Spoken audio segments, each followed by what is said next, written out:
sa barangay Misilo sa lungsod ng Malabon. Nakilala ito na si Christian J. Sevilla. Alas 2 ng madaling araw nang umunay ipatawag ng kaaway sa Kobe compound na biktima. Nauwi sa pagtatalo at hindi pagkakasundo ang naging usapan at muling sumiklab ang gulo.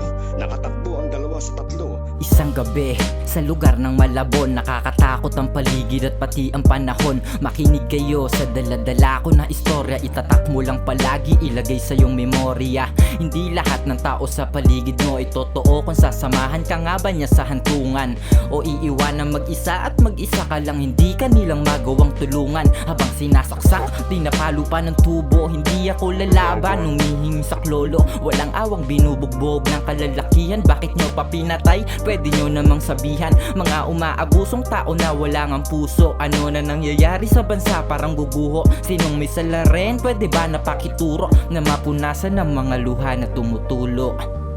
Hindi sapat ang piitan sapagkat nga mahirap kalimutan at hindi matatanggap ang nangyari sa binata na puno ng kasiyahan at nabalot ng lungkot na siya na pinaglalamayan. Pinagkaitang mabuhay yung taong masiyahin at nagbibigay ng kulay. Sa isang iglap siya nga ay napasahukay ng katawan niya nga sa iskinita'y humandusay. Kanyang pamilya na bigla sa kanyang pagkawala, tila walang magawa at di na makawala sa lungkot na nadama. Tila ba kinukot siya ng pangyayari nga bang buhay nila na dala-dala. Hindi pa magawang isugod at naligo sa sarili niyang dugo. Mga tao sa paligid, bakit di kumikibo hanggang sa maubusan at ang paghinga ay huminto?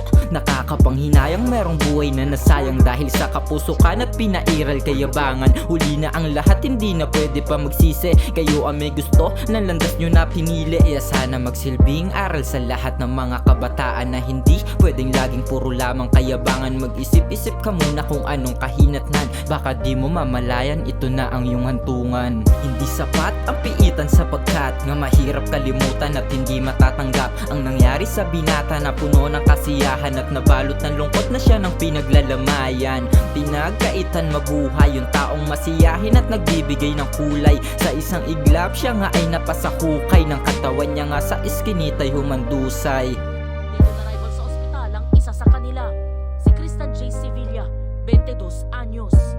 Ulo po ng kapatid ko, pinabalo ng gate.